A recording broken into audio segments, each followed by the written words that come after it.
Okay, so I'll just ask for volunteers to go to the whiteboard and give us the names for those 3 molecular compounds.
So the first one, N2O5, dinitrogen.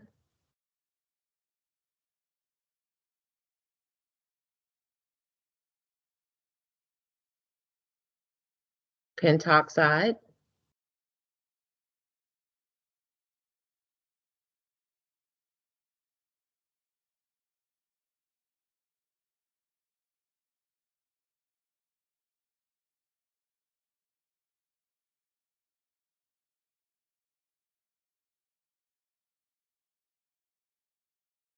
That is correct.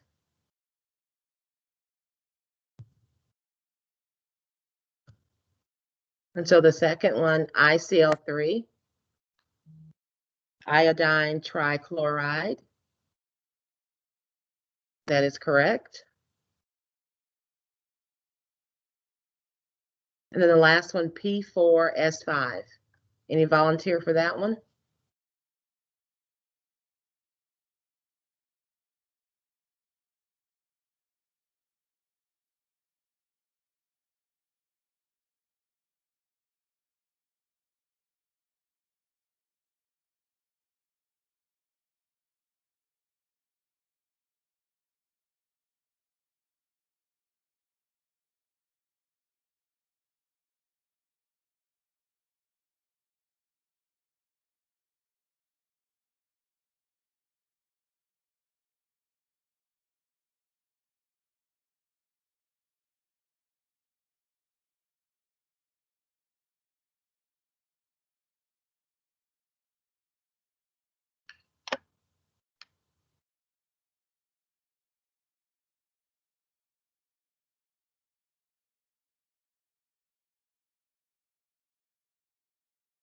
Very good.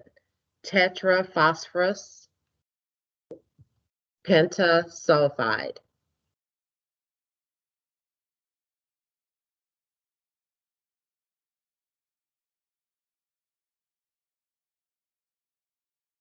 That's so hard to write on it. It is. I don't like these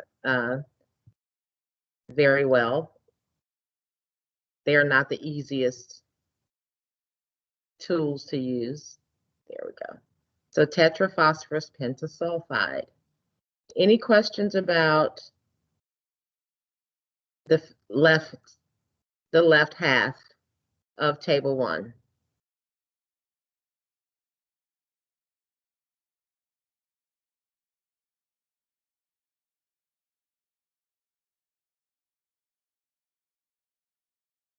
And so the right half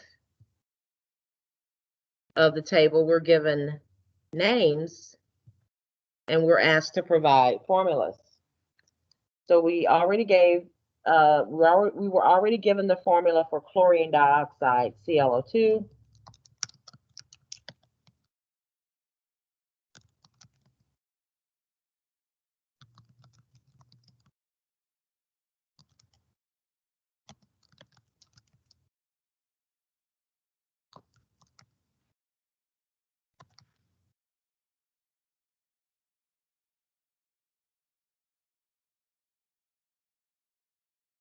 Okay, so next to each of those names, volunteer and provide the formula next to the name.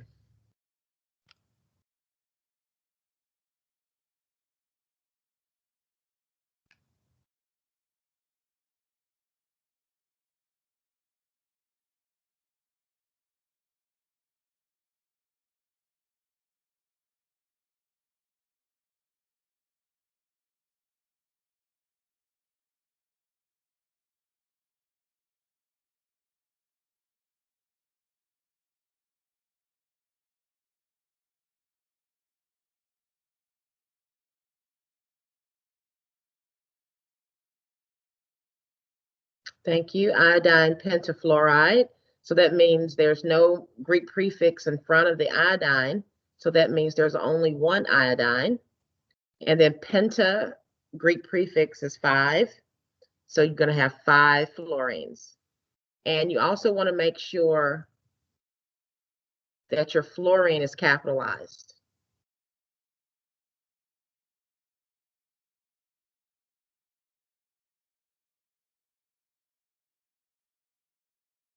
And then diphosphorus, that prefix di meaning 2. So we've got 2 phosphorus atoms. And then pentoxide, that means we've got 5 oxygens.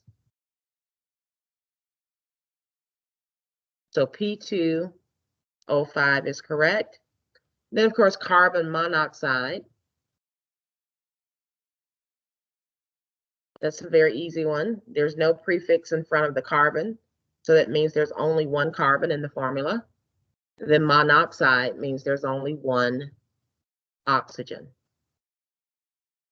And so it's just CO. Very good. Any questions about data table 1?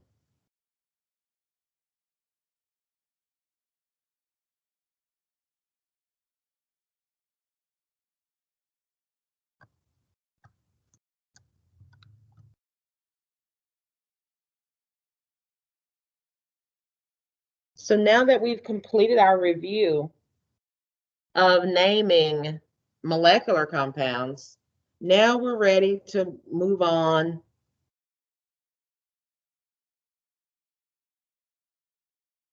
to naming ionic compounds. And so in learning how to name ionic compounds, we're going to first learn how to name the ions that make up an ionic compound.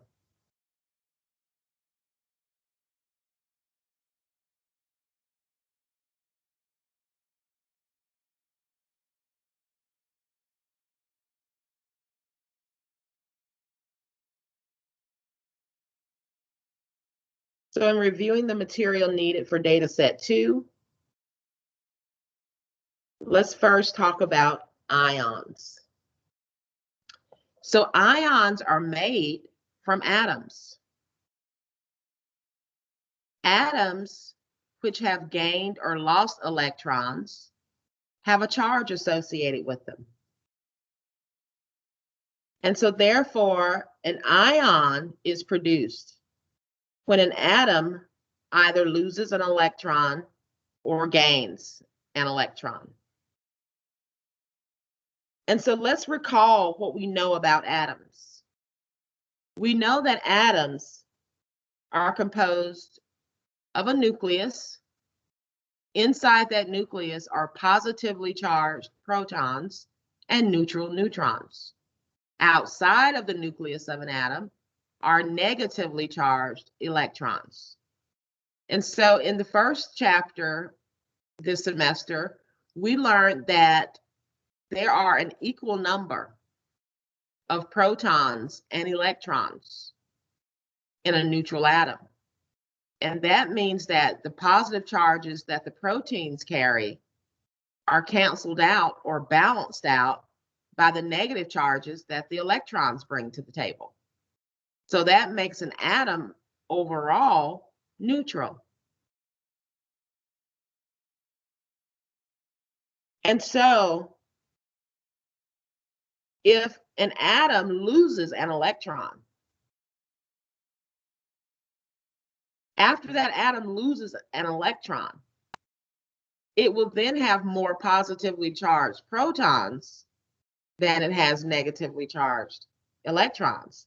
So now it's unbalanced.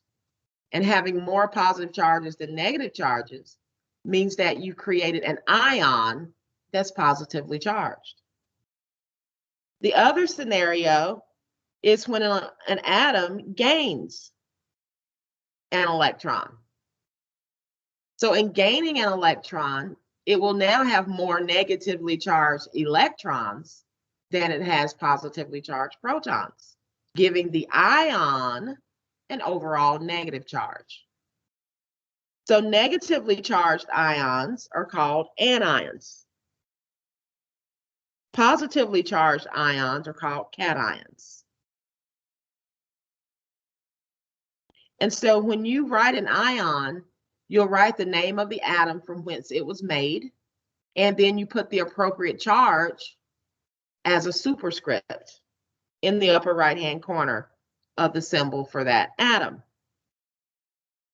And so metals lose electrons to become cations.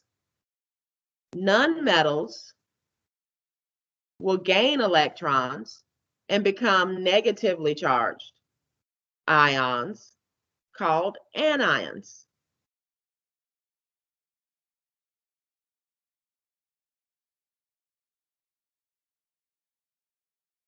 And so we learned a lot about the periodic table in the first couple of chapters this semester. And so we just stated that metals form cations by losing electrons. And so let's review our periodic table.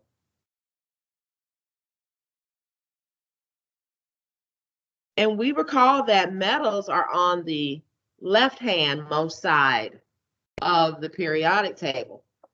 So you're going to find metals on the left-hand side of the periodic table.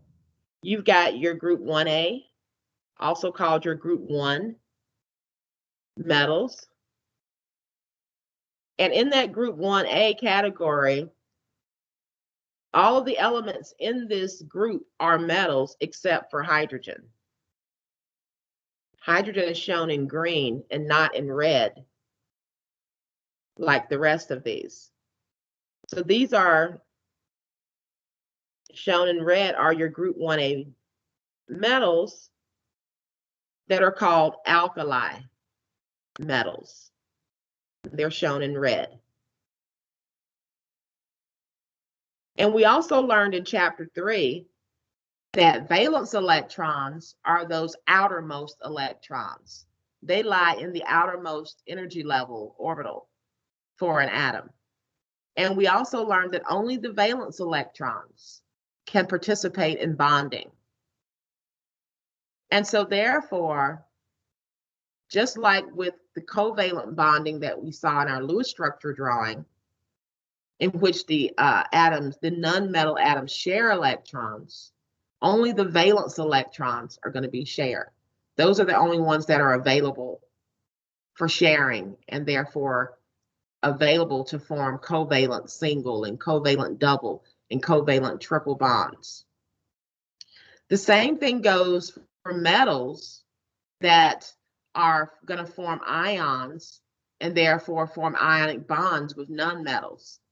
Metals are going to donate or transfer or give up electrons to the nonmetal. And so you ask, well, how many electrons will a metal give up? Well, the group 1A metals only have one valence electron. So they only have one electron that they can give up to a nonmetal to form an ionic bond. So alkali metals in group 1A, having one valence electron, they can only lose that one valence electron. The group 2A metals shown here in the gold color, those are your alkaline earth metals. Group 2 or group 2A. Beryllium, magnesium, calcium, so on and so forth. They're in group 2A, so they only have 2 valence electrons. And so they can only lose those 2 valence electrons to a nonmetal to form an ionic bond. Now, if we jump over to group 13, which is also called group 3A, we notice that the first element is shown in this yellow color, meaning that it's a metalloid. But underneath boron, you have these 4 metals shown in the purple in group 3A. So these group 3A metals, starting with aluminum,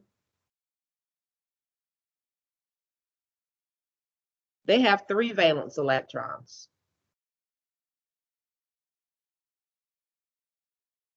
And so therefore they can lose 3 electrons.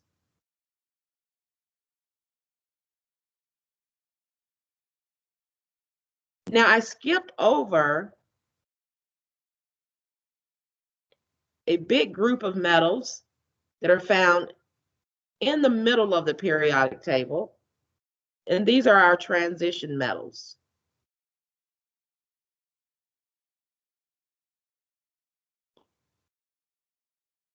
So the transition metals shown here in the medium blue color or light blue color.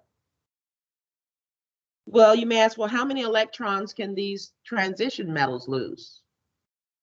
It depends. Transition metals, depending on the transition metal, it may be able to lose 2 electrons, 3 electrons, or even as many as 6. It depends on the transition metal. And some transition metals can form more than one type of cation. Like iron, for example,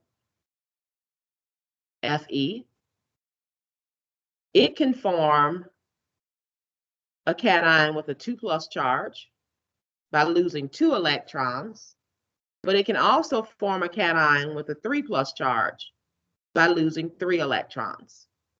So in addition to iron, there are many other transition metals that can form more than one type of cation. And we'll talk a little bit more about those here shortly.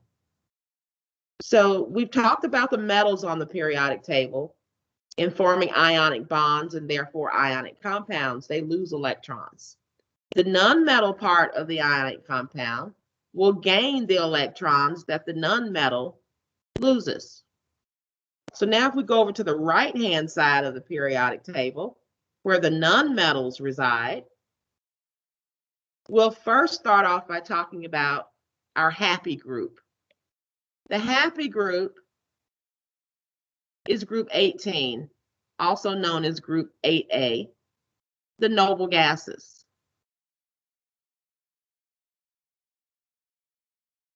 The noble gases have 8 valence electrons, and that means that they're stable and happy. Therefore, the group 8A noble gases do not form ions because they are happy. They are stable with their octet of 8 electrons. So they will neither gain electrons nor will they lose electrons. So these group 8A noble gases, helium, neon, argon, so on and so forth, they will never form an ion because they will never lose or gain electrons. But if we move to the group right next to it, group 7A, which consists of fluorine, chlorine, bromine, iodine, those nonmetals have 7 valence electrons, being in group 7A. So they're 1 electron short of being happy, 1 electron short of having an octet of 8 electrons in their valence shell. So therefore, these group 7A nonmetals will gain 1 electron, and therefore will become a negatively charged anion when they gain one electron. So the fluorine atom, when it gains one electron, will become F minus.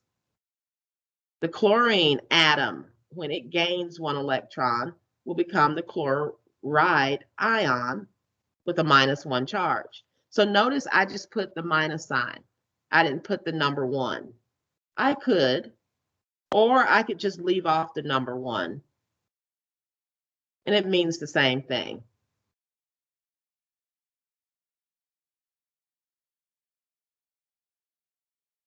So the group 7A nonmetals will gain 1 electron and therefore have a -1 charge. Next to them are the group 6A nonmetals. Being 2 electrons short of being happy, they will gain 2 electrons. And so oxygen atom, when it gains 2 electrons, it becomes the oxygen ion. And then the nonmetals are always the second atom in an ionic compound. And so when we go over rules for naming here shortly, we find out that just like with covalent compounds, the second element in the formula will have its ending dropped and replaced with IDE. So we'll call these the fluoride ion, chloride, bromide, iodide, and then the oxide ion. And then same thing for sulfur, it will gain 2 electrons, have a -2 charge. Same thing for selenium. And note that I can write the charge as -2 or 2-. And again, means the same thing. It doesn't matter which way you write it, just whichever way you prefer. You'll see sometimes I'll write the charge as a -2 for oxygen, or I may write it as 2-. It means absolutely the same thing, just whichever way you prefer to write it. The next group over is group 5A. And notice there are only 2 nonmetals in group 5A, nitrogen and phosphorus. They're shown in green. All the metalloids are shown in this dark yellow or gold color. So arsenic and antimony, those are metalloids. And then underneath that is bismuth, which is a metal. And so as we know, metals, they lose electrons, whereas the nonmetals gain electrons. So in group 5A, the only 2 nonmetals you have are nitrogen and phosphorus. They have 5 valence electrons. So therefore, they will want to gain 3 electrons. And therefore, in gaining 3 electrons, they'll have a -3 charge.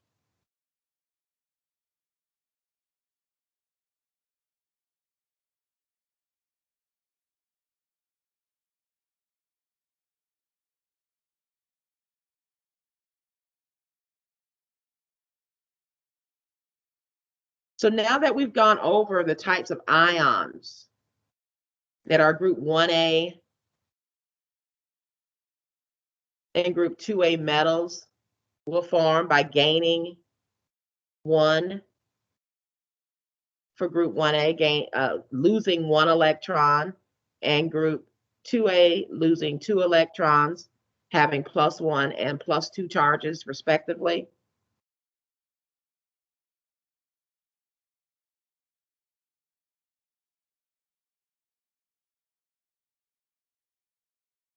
And then we said that the transition metals can have various charges based on the transition metal.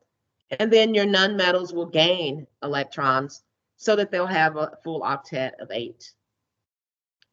And so in addition to the periodic table, I also posted in our eLearn section for our eLearn lab section for today's lab, this monoatomic ion table.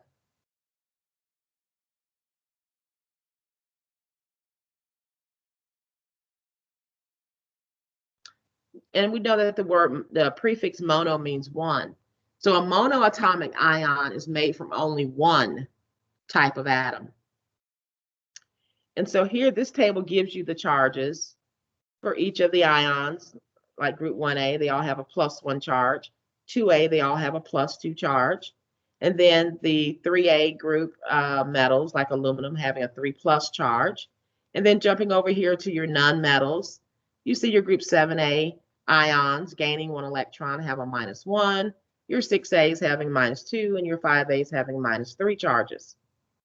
And then back to the middle of the periodic table, the transition metals, like we talked about for iron, having 2 possible cations that can form. The same is true for chromium, manganese, and cobalt and nickel, as well as copper. They can all form 2 different types of cations, whereas zinc, silver, Ag+, and cadmium, as well as aluminum, they only form 1 type of cation. And aluminum is a group 3A metal and not a transition metal. But then we also have mercury down here that can form 2 types of cations. You have Hg2+, which is just one, which is made from just 1 mercury atom that has lost 2 electrons. So that's your mercury atom. It loses 2 electrons to become the mercury ion.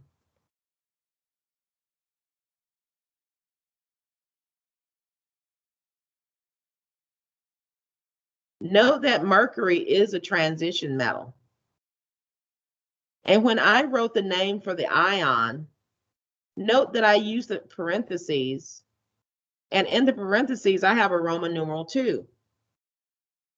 And I have this Roman numeral 2 there because it's a transition metal. And for transition metals, you always want to use a Roman numeral when naming that ion to denote what type of charge that transition metal cation has. So therefore, that is the mercury 2 ion because it has a +2 charge because the mercury atom lost 2 electrons. But then you also notice there's this other cation for mercury, Hg2, is basically 2 mercury atoms connected together. And so each mercury atom loses 2 electrons. And so because you've got 2 mercury atoms there connected together, there's going to be a total loss of 4 electrons.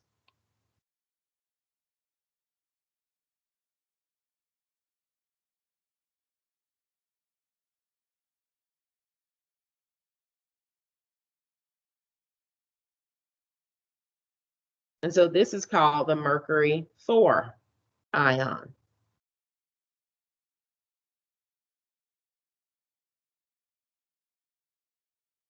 So you can see that transition metals can have more than 1 type of cation to form. And therefore, they can lose more than, they can lose either, like mercury can either lose 2 electrons, being that you're representing a single mercury atom, or if you have the mercury complex, which involves 2 mercury atoms connected together, then there'll be a total loss of 4 electrons, giving you a 4+ charged mercury ion. And the same thing is true for these others that can form more than 1 type of cation. Like iron can either lose 2 electrons or it can lose 3. Chromium can either lose 3 electrons or lose 6. Being in group 6B, it has 6 valence electrons.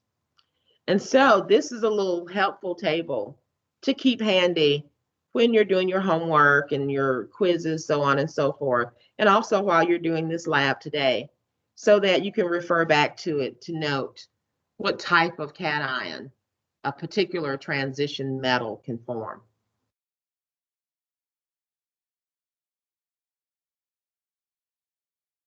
So now that we've gone over cations as well as anions, now we are ready to complete Table 2. But before we complete Table 2, let's talk about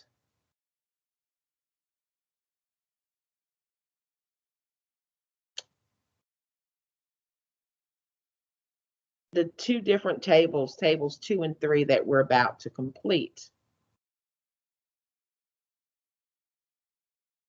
So for Table 2, you're given an ion symbol, and then you're asked to provide the ion name.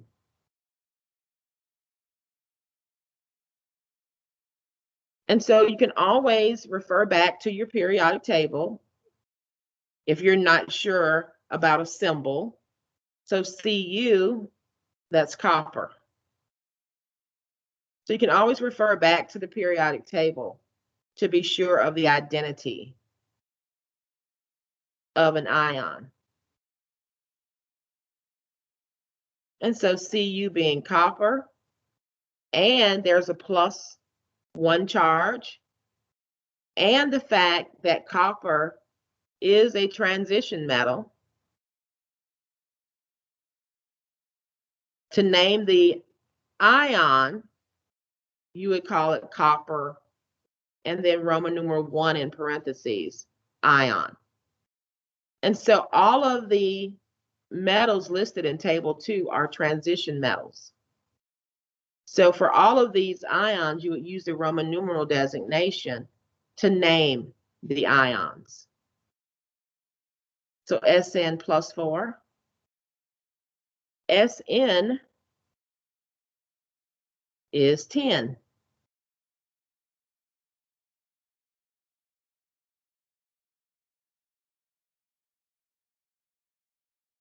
And if we go back to our little monoatomic ion table, we see that 10 can form two types of ions.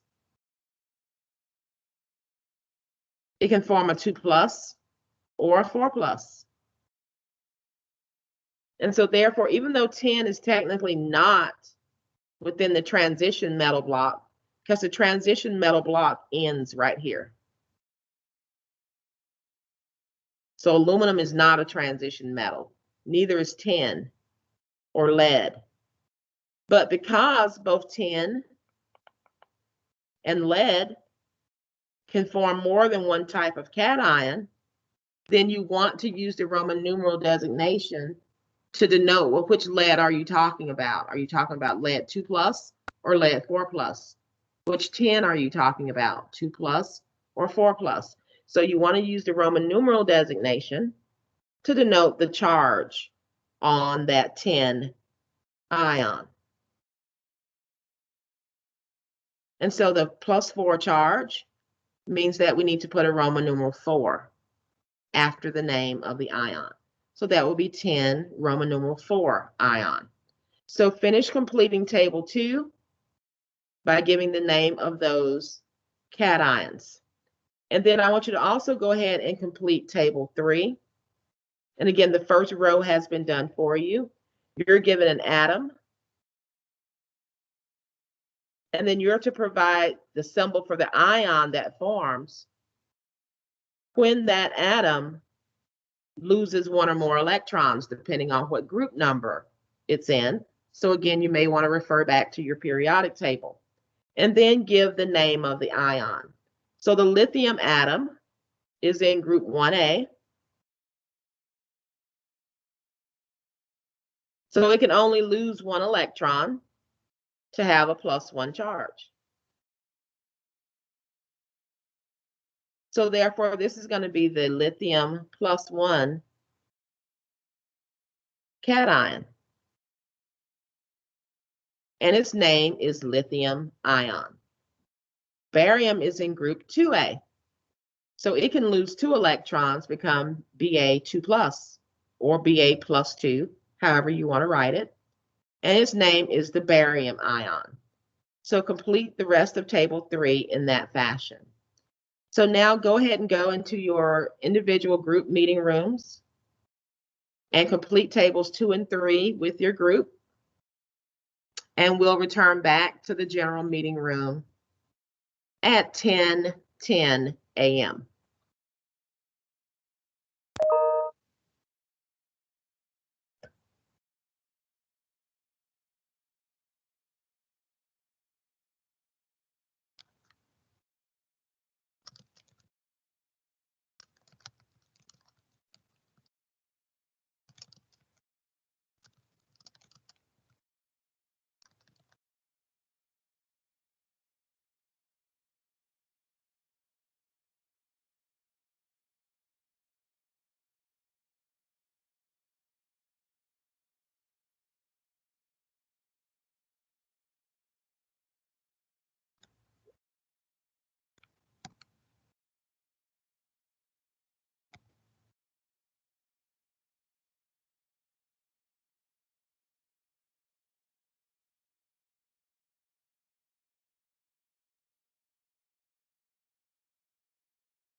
Are there any questions about tables 2 and 3?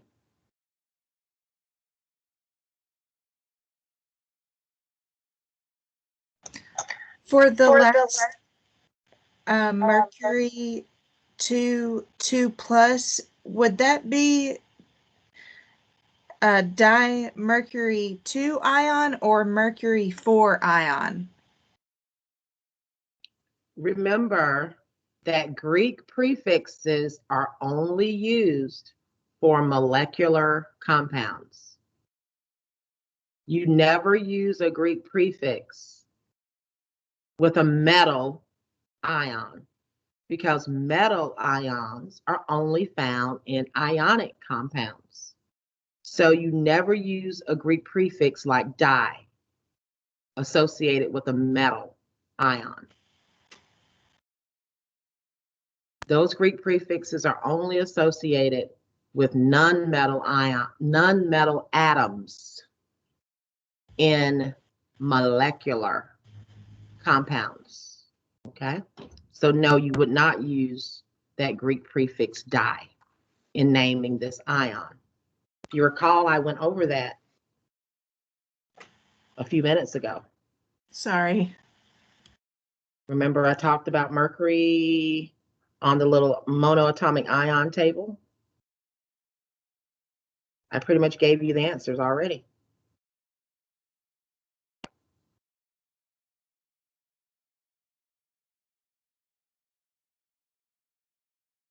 So that Hg2 is just 2 mercury atoms connected together. Each one will lose 2 electrons, giving you a total loss of 4 electrons, and therefore a 4+ charge. So that is the mercury 4 ion. So again, that's one very good question. One important thing to always remember, that when you are naming metal ions that are going to be used in ionic compounds, you never use a Greek prefix in the formula, in the naming of ions that are going to form ionic compounds. Greek prefixes are only found in the names of molecular compounds.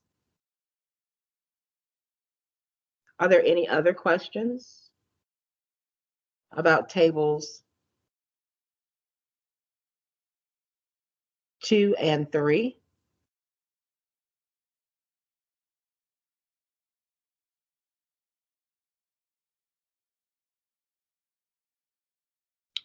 So table 4 is going to be completed just like table 3 was completed. But the difference is table 4 contains nonmetals, whereas table 3 contains metals. So in table 4, you have your nonmetal atoms. And recall that an ionic compound is formed when metal atoms become cations and lose electrons. And they're going to lose electrons to these nonmetal atoms that are going to gain those same electrons and become nonmetal anions. So therefore now, for table 4, recalling what we discussed in going over the periodic table for the nonmetals in group 7A, 6A, and 5A, they can gain 1, 2, and 3 electrons respectively and have those corresponding negative charges. So in completing table 4, make sure that you look up each atom on the periodic table and confirm its location, which group number it's in. And therefore, by knowing that, you'll know how many electrons that nonmetal atom can gain. And therefore, what type of charge it will have as an ion.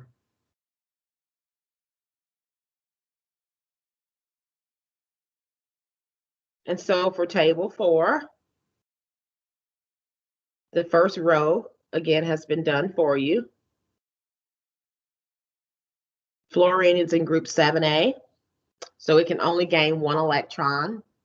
And then as an ion, it'll have a -1 charge. And the nonmetals are the second type of atom in the formula of an ionic compound.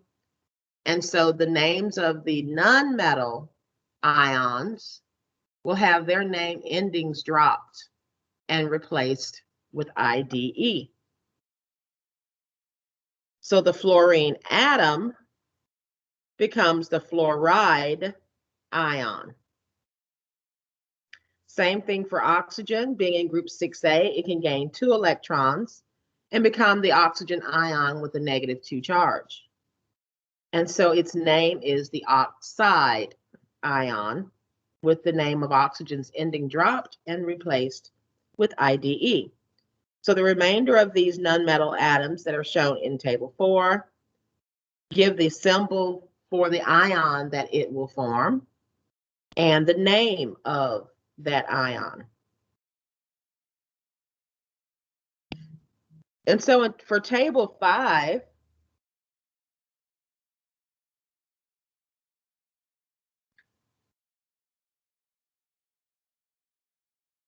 up till now, we've been dealing with ions, how to write their formulas, how to name the ions.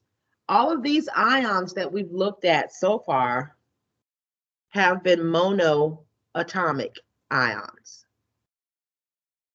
And these monoatomic ions we've looked at so far, like fluoride F-, the oxide ion O2-. They're called monoatomic ions because they consist of only one atom.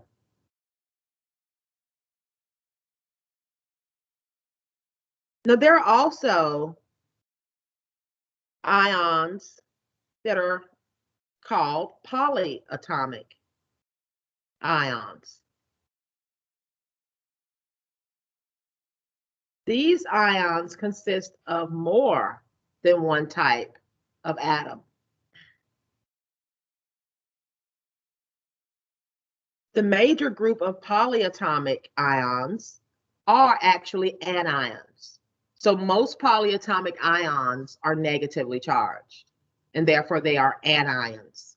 But there's one popular polyatomic cation,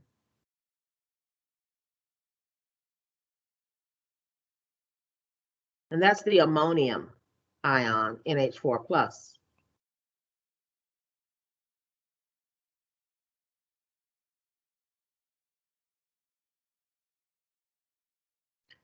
But the remainder of the polyatomic ions are, in fact, anions with a negative charge.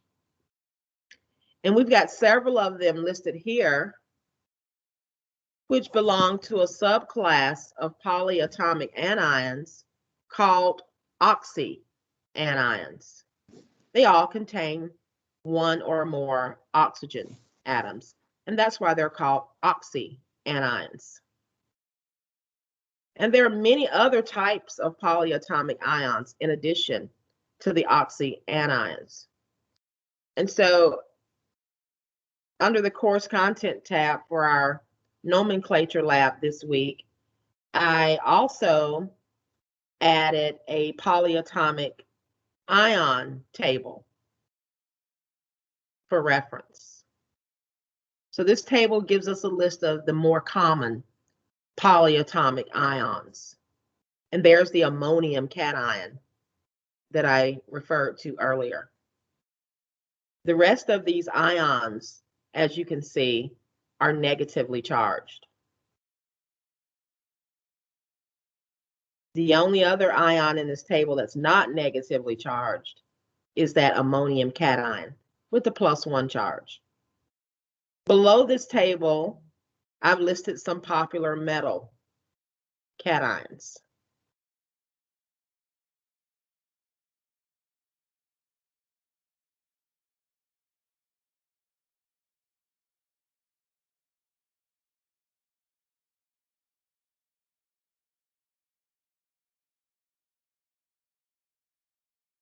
And so this is a good little table to refer back to in order to get the name of a particular polyatomic ion, like NO3 minus, that's the nitrate polyatomic anion. SO4 2 minus is another very popular one. That is the sulfate polyatomic ion. So this is a good table to refer back to if a polyatomic ion is a part of your ionic compound. You need to know what the name of that polyatomic ion is in order to properly name the ionic compound.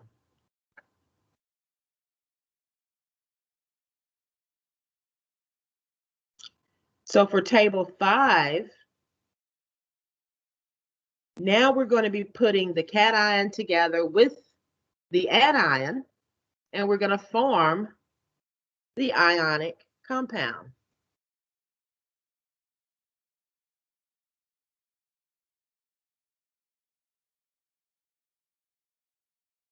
So in order to form an ionic compound, you've got to have a cation and an anion, and you put the two together. And ionic compounds are overall neutral.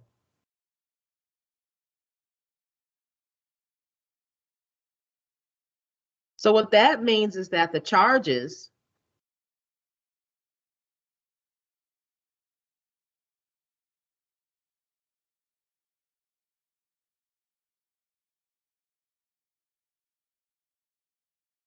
that cation plus charge has to get canceled out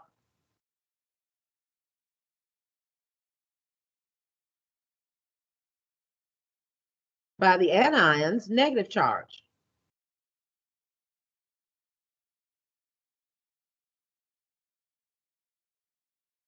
So in other words, the charge that the cation carry must be equal in magnitude to the charge that the anion carry, but of course those signs are opposite. So therefore, if we have the iron 3+ cation, and we're going to make an ionic compound by pairing it with a chloride anion, that's a -1 charge, I say, okay, wait a minute. This +3 charge cannot be canceled out by a -1 charge.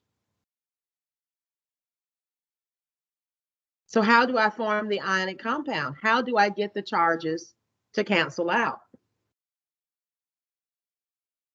I know in my class, we talked about this week. So my students in my class, I know, should be able to answer this question. So how do we remedy this problem? How do we form the ionic compound so that the charges cancel out? On the Cl, we need a 3 subscript. Very good. Because chloride ion only has a -1 charge that cannot cancel out that big +3 charge on the iron, that's going to mean that we're going to need more than one chloride ion. And how many we're going to need? 3. Each of those 3 chloride ions carry a -1 charge. So total, there is now a -3 charge because I've got 3 chloride ions, each with a -1 charge, can cancel out the +3 charge on the iron cation. And so therefore, now those charges can cancel. And now I have my ionic compound, FeCl, with a 3 subscript, meaning that I have 3 chloride ions that combined with 1 iron 3+ cation to form my ionic compound, FeCl3. So this is how we will complete table 5. You analyze the charge on each of the ions. If they're equal and balanced, then that's very lovely. They cancel each other out. You write the ionic compound. If they don't balance each other out initially, you got to make them balance each other out initially by adding more than one of either one of the ions, or sometimes you may have to add multiple numbers of both of the ions. To take a look at an example of that situation, let's take a look at the next set of ions. We've got an aluminum cation that has a 3+ charge. And this time we have a polyatomic ion.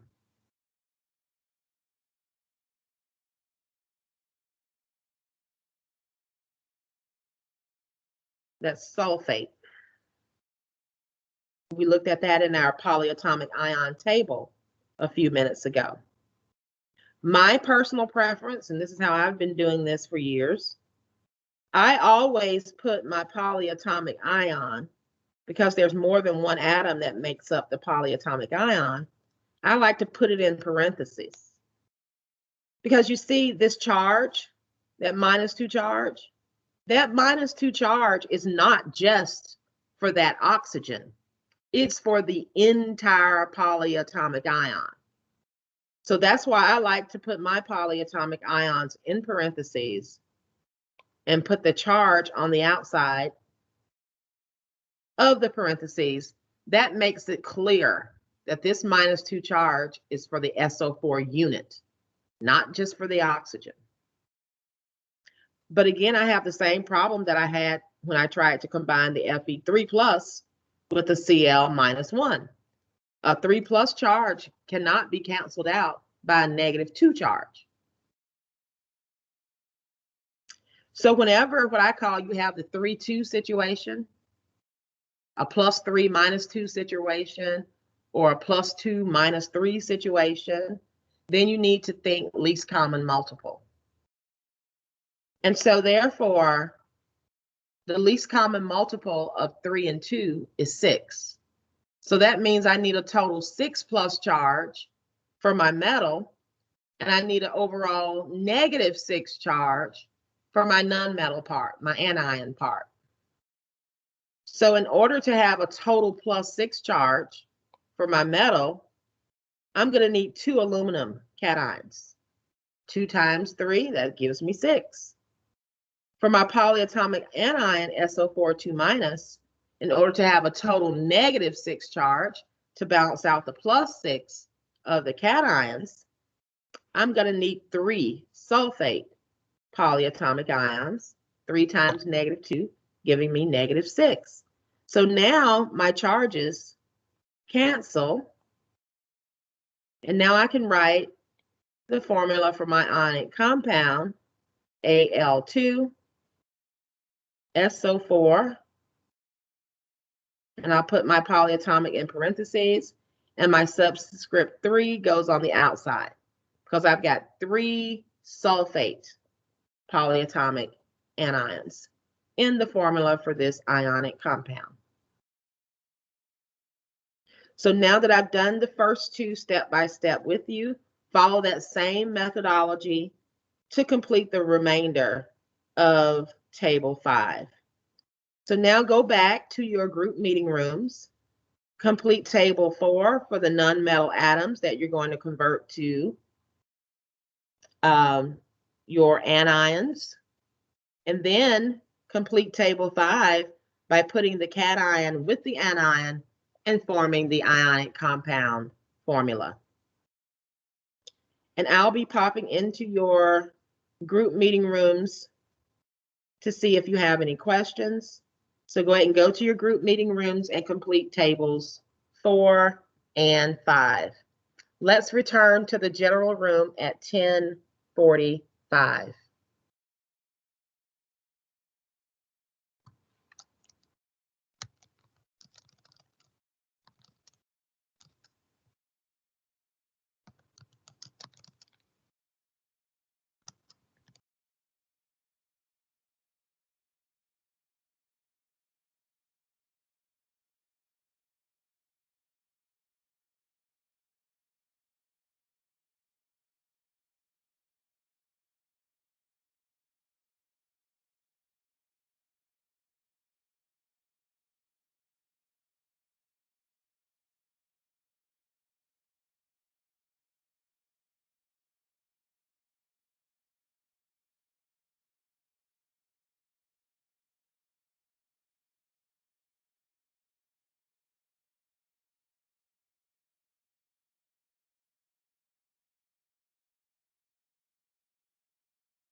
Okay, now that we're back in the general meeting room, do you have any questions about tables 4 and 5?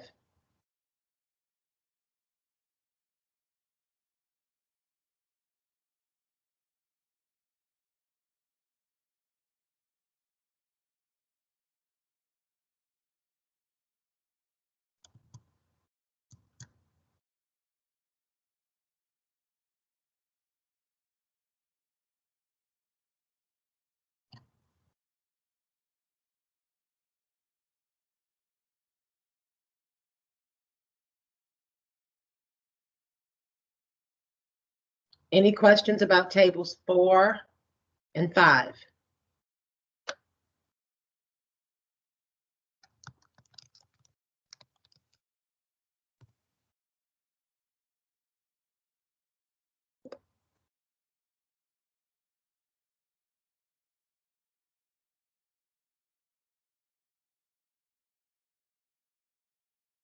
Okay, so if there aren't any questions about tables 4 and 5, then we're going to move on to completing the last two tables. And in completing the last two tables, we're basically going to be putting together everything that we've learned so far about ionic compounds.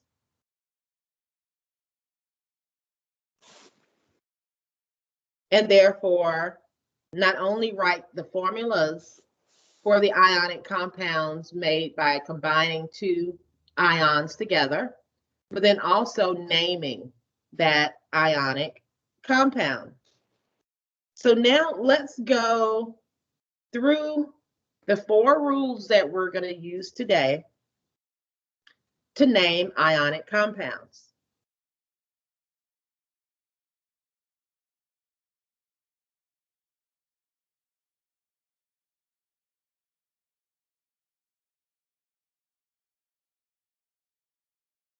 So the first scenario that we'll encounter in data table 6 is when we have a cation that's either a group 1 or group 2 metal atom, which we also call group 1A and group 2A.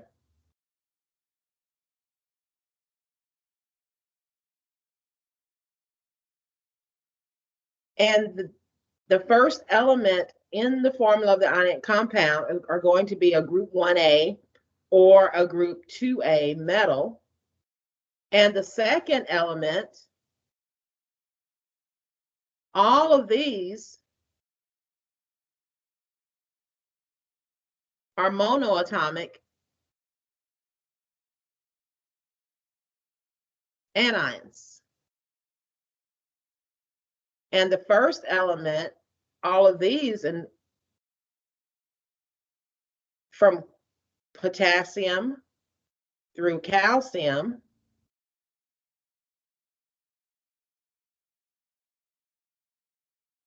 are group 1A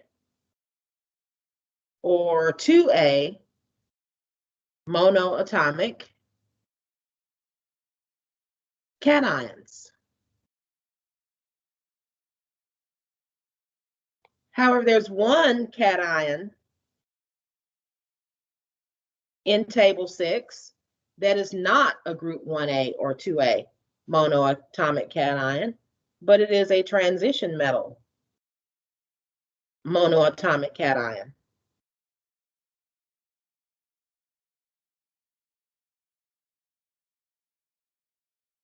So the rules for naming ionic compounds that contain a group 1 or group 2A metal cation is going to be different than the rule for naming an ionic compound that contains a transition metal monoatomic cation. So let's differentiate between the two different rules.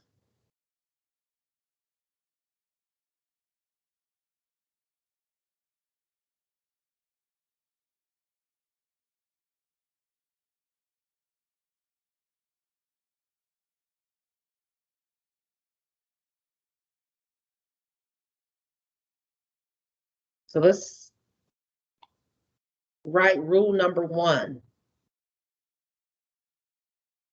When you've got a monoatomic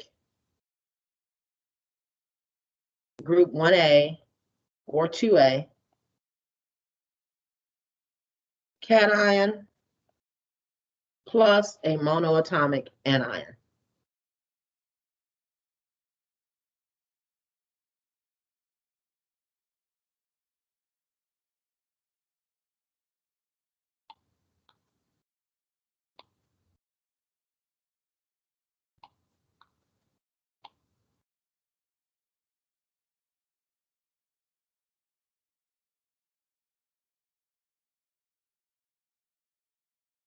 So you'll name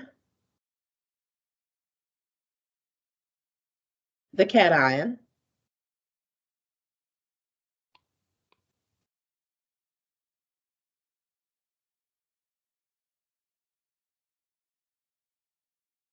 And then you'll name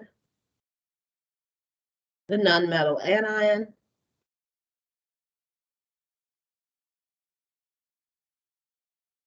And then you'll simply drop the ending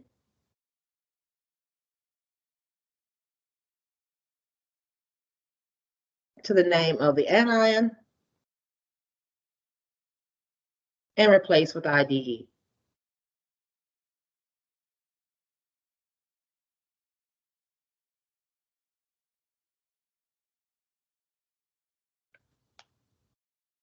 So for naming each of the ionic compounds formed on table 6, with an exception of the very last one, you will follow rule number 1. But for the copper transition metal, we'll write rule 2. When we have a transition metal cation,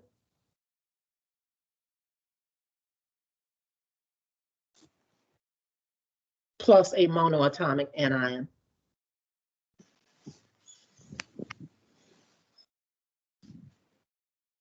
So in this situation, again, we'll name the metal.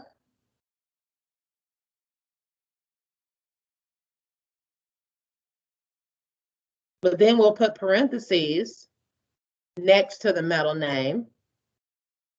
And in the parentheses, we'll put a Roman numeral. That Roman numeral will inform us as to what charge that transition metal cation has. And then we'll name the nonmetal anion.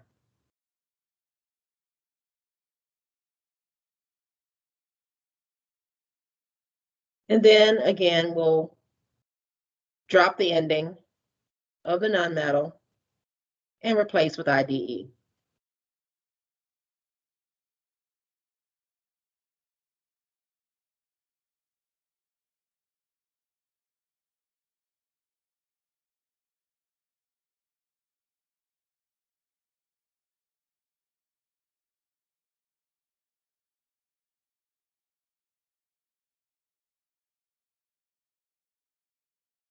So those are going to be the 2 rules for naming ionic compounds that are going to govern table 6.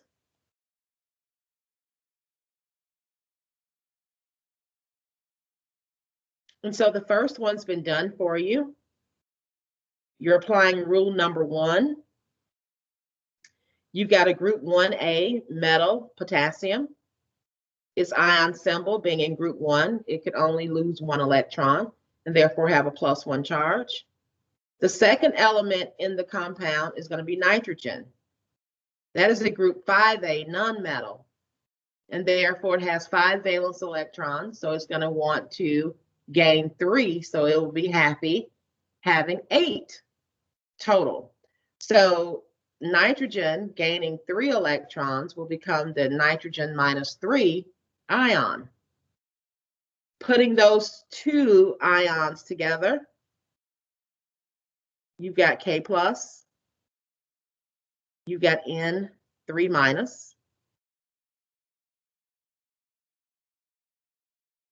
And we know that, okay, those charges can't cancel each other out.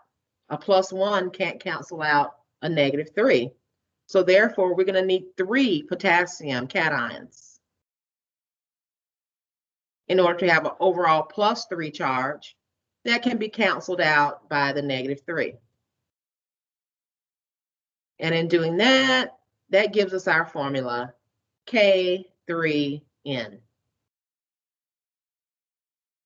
And so in following the rule number 1 for naming, we name the metal cation potassium.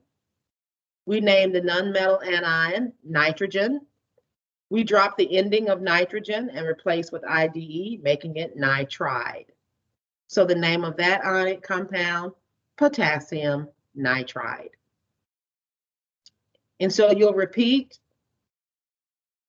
these steps for the next 4 combinations of first element and second element, all of them being group 1A or group 2A metals, and a monoatomic anion.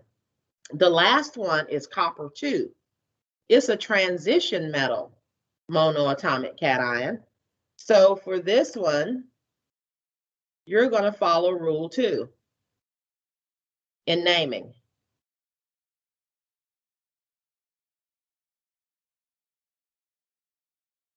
Any questions about how to complete table 6?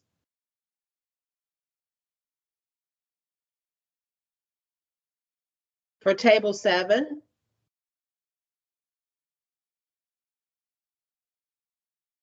it looks very similar to table 6. We've got some group 1A and group 2A metals as our first elements. But then we've also got 2 transition metal cations.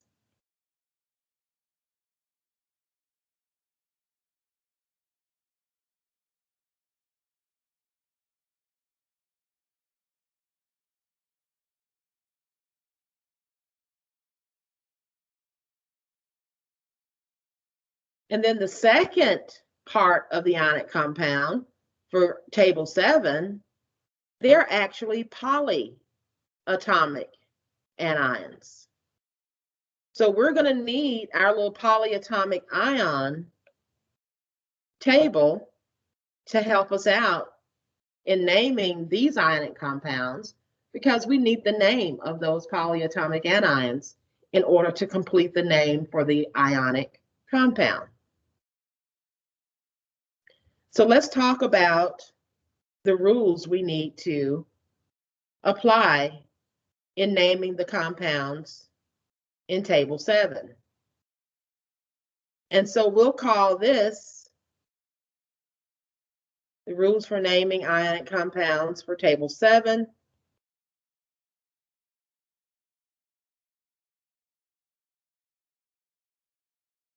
And these rules are going to involve polyatomic anions.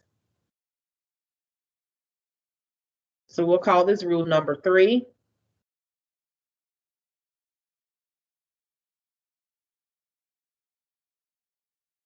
When we've got a group 1A or 2A cation plus a polyatomic anion.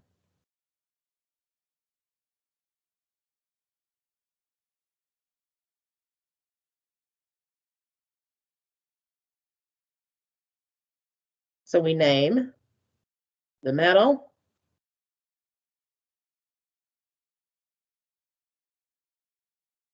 and we name the polyatomic anion.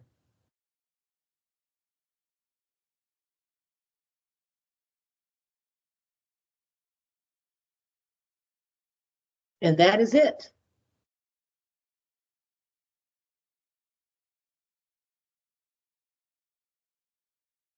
The second rule for table 7, which we'll call rule 4, is when you've got a transition metal cation.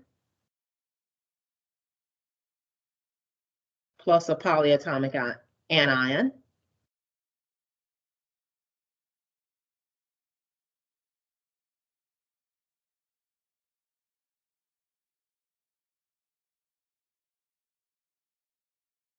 You name the metal cation.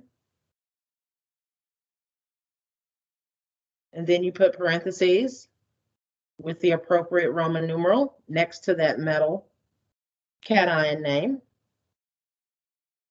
And again, the Roman numeral indicates the charge that that metal has, plus the polyatomic anion name.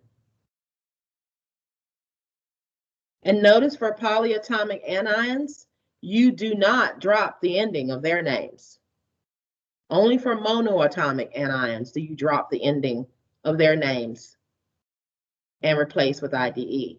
But for polyatomic anions, you do not drop the ending. And so basically you have one fewer step to do when your ionic compound contains a polyatomic ion. So with those rules in mind, you will complete table 7.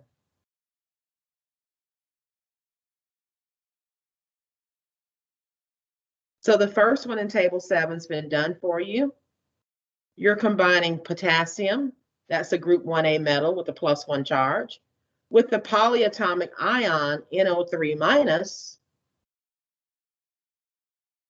NO3 minus is the nitrate polyatomic anion.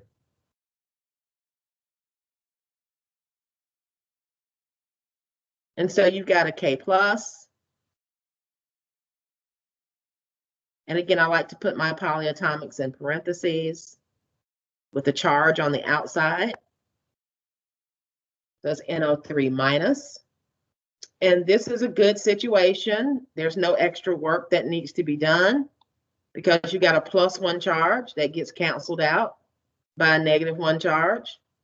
And so the formula is KNO3. And so the name will follow rule number 3. We name the metal potassium, and then we name the polyatomic anion nitrate. So the name is potassium nitrate. And note that potassium is a group 1A metal. It's not a transition metal, so we don't need any Roman numerals in the name. So with those rules left in mind, go ahead and complete table 6 and 7 in your group meeting room. And we'll return to the general meeting room at about 11.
So I think most of us are back now in the general room. Do you have any questions about tables 6 and 7?